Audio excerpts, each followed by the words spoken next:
Just a quick video with a little tip on sharpening axes and bill hooks really fast and really efficiently. Now this does take a little bit of skill, you've got to have a fairly steady hand, but this literally takes seconds rather than an hour to sharpen it the same by hand or with a little rolling stone or something.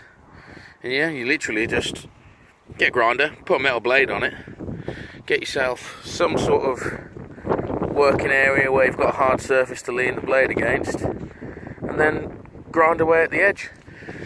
Now as you can see, I've done this cleaver axe already, and that's a pretty good edge on that. That was rusty, as you can see. Look at the tip, it was like that all the way down the blade. I've got that good now. Well, I'll quickly do this bill hook and then show you the results.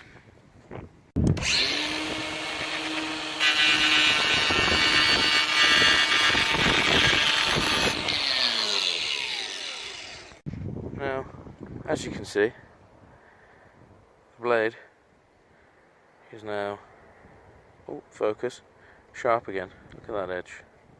Razor.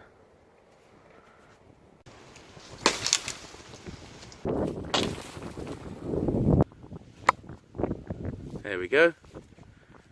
1 minute with a grinder and it's super sharp again. Till next time.